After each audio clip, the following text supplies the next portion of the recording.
a desert turn into a lively city.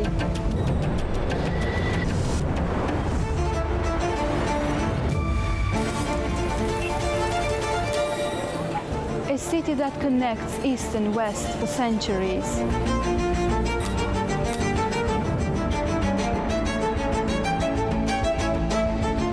A city painted with oil, now glowing with the light of the future. Baku is a city shaped by winds and fire, by the diversity of its people and the richness of its traditions. This city carries within it the legacies of all those who have left their mark on these shores, their languages, cultures and customs. Today, we explore how it has evolved across the centuries.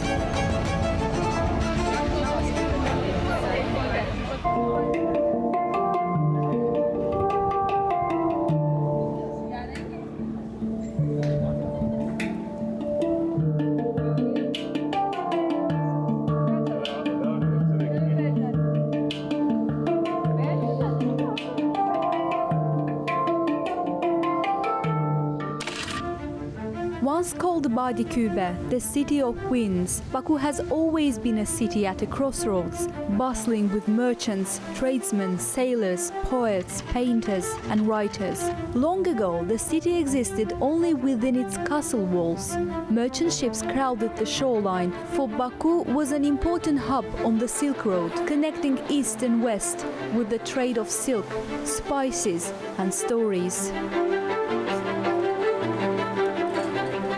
As merchants arrived on the Caspian shores, numerous caravanserais were built in Baku to welcome them. These merchant hostels supported the flow of information, commerce and people across the vast trade routes, serving as inns, depots and centers for conducting business. İçeri şehir, meaning inner city, is a captivating showcase of medieval charm. A maze of narrow, winding lanes leads visitors past mosques, flat-roofed homes, cozy restaurants, boutique hotels and traditional hammams, creating an atmosphere that feels both timeless and alive with history.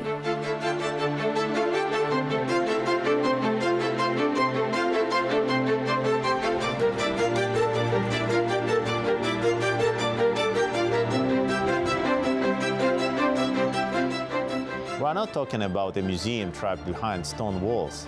We're talking about a living organism that has been breathing for more than 1,000 years. In ancient and medieval times, around 7,000 to 10,000 people lived here. For that period, it was a big city, a fortress, home, a market, and a spiritual center all at once. Families of merchants, craftsmen, sailors, scholars, and guards lived side by side. The entire city was built to serve both human comfort and security. Buildings were made of local limestone, which keeps warm in winter and coolness in summer, an early example of ecological design. The narrow, winding streets were designed to protect residents from the strong Caspian winds and to create natural shade. Most homes were built around private inner courtyards that offered safety, peace, and a sense of togetherness. At the same time, we're entering a new chapter, what we call the Smart Reserve. We are digitizing our entire heritage database, every monument, every street, and even every tree. We launched a new mobile application for İçeri şehir, designed to make life easier for both tourists and residents. Through this app, visitors can find interactive maps, museum information, walking routes, even updates, and even emergency and accessibility services. For many centuries, Baku's landscape remained much the same, a small port city with little activity beyond trade. During this time, it expanded far beyond its castle walls, gradually growing into the sprawling city we see today. While the medieval city was confined to the fortified area of just 22 hectares, modern Baku now stretches across 220,000 hectares, reflecting centuries of growth, change and ambition. It may seem like a natural progression, but something profound happened in Baku, an event that changed the course of its development and shaped the city into what we know today.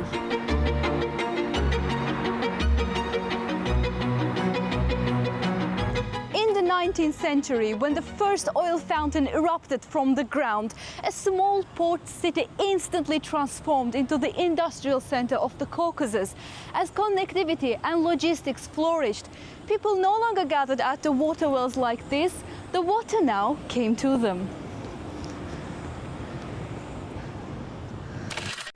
The architecture of Baku was deeply influenced by the rise of the oil industry. Pipelines stretched across the city, platforms and rigs rose along the shoreline, and workers arrived from all over the world. New neighborhoods and housing were built to accommodate them, transforming the city's urban fabric.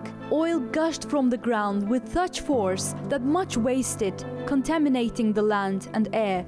Yet alongside this environmental cost, the oil boom fueled architectural growth, from industrial facilities to grand mansions.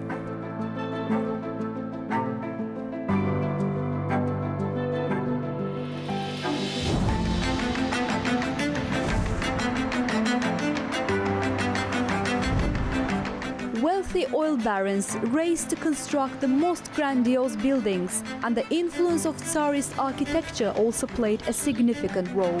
Many European architects worked in neoclassical, German and Italian Renaissance revival, and Venetian Gothic revival styles. These influences combined to create a unique mix of European and Oriental architecture in Baku. That was the time when industrial zones spread across the city, leading to the development of logistics and infrastructure. As Baku grew, the city adapted to its expanding population, and in turn, the people gradually shaped the city itself.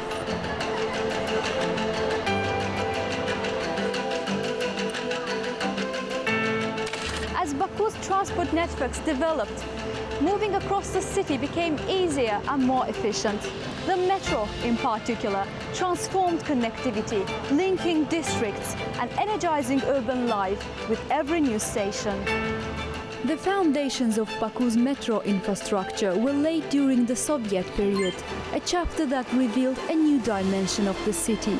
Soviet architecture stands as a bridge between the past and the present, marking a transitional phase in Baku's urban evolution. Monotone buildings with simple, square windows were designed to improve living conditions for the working class. In their restrained simplicity lies a moment where Baku began to discover and define its own identity. First of all, urban planners and specialists have taken into account the development of the city as a multi-centered one. In addition to the historically established city center, the Baku's master plan defines several sub-centers and regional hubs. This approach will enable the city to grow in a more functional and multi-layered way. Secondly, one of the key priorities of the master plan is to eliminate the development gap between the city center and its outskirts. Furthermore, the boundaries of Baku's central area have been clearly defined in the master plan. The city has now entered a post-industrial era, and new approaches to employment are also reflected in the plan.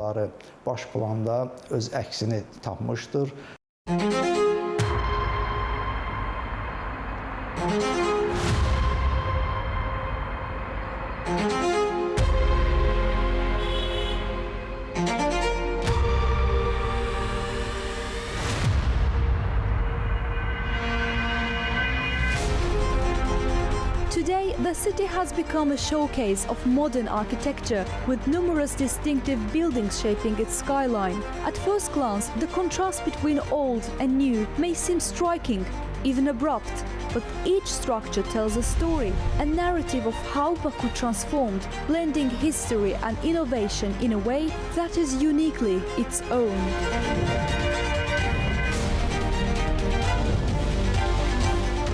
Now we are standing in the part of Baku that was long known as the Black City, a name born from its oil contamination. The latest phase of Baku's architectural transformation begins right here, as this area has been reborn as a futuristic space, now called the White City.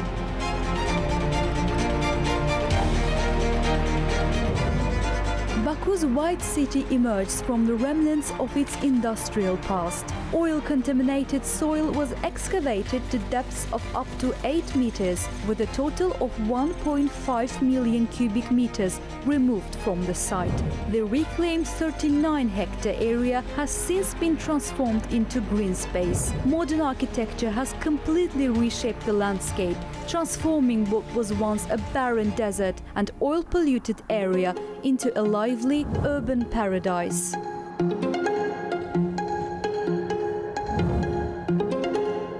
It was surrounded by existing city in a very close cooperation with the State Committee of Urban Development and Architecture. There was developed a master plan, advanced master plan in cooperation with the famous architectural houses and local architects. That helps to integrate seamlessly the new development into the existing city and into the existing infrastructure and transport strategy of Baku. Architects studied the old city and worked to connect it smoothly with the new one. They tried different ideas, and in the end, the plan showed respect for the site's history while allowing room for growth. We made it as walkable as possible and as human-centric as possible, which is very important for urban living, lots of green spaces, retail frontage, active social spaces, and also not just us, but Azerbaijan Development Company have also integrated lots of sculpture and public accessibility around the project, which gives it a real sense of place and very much for the human-centric approach to design. And also it connects the new city, the White City, to the Caspian Sea. And I'm standing on the axis now that we're connecting the whole of the White City all the way to the sea. And architecturally, it's a diverse mix of styles. It's a new master plan, but it's very important that we have a lot of diversity in the architectural approach. So you can see different styles of buildings around which are cohesive, and they bring a strong sense of place for the people living and working in the White City.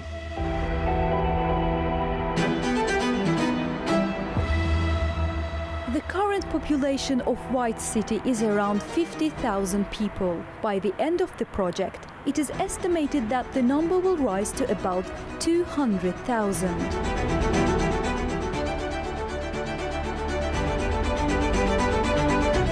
The city is also in line with the concept of 5-minute city. It means residents can find everything what they want within 500 meters from where they live or work.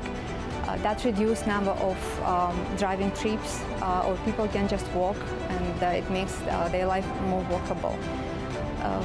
What is also interesting here, it's a pedestrian priority, and the ratio of green zones is more than average. There are many parks, there is public art in the street, and this altogether is very much in line with the modern concept of happy cities, sustainable environmental cities and happy cities at the same time.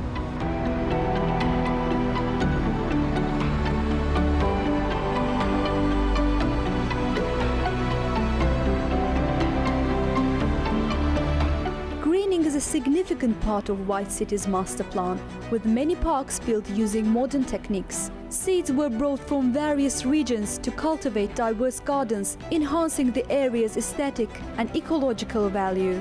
These green spaces are not just visually appealing, but also serve to improve the quality of life for residents. They provide areas for recreation, relaxation and community activities, making daily life more comfortable and enjoyable. Baku's White City is one of the best examples of the principles highlighted at the World Urban Forum, showcasing sustainable and inclusive urban development. Its green spaces, modern housing and community focus reflect global efforts to create livable cities. The project stands as a model of innovation and resilience in urban planning.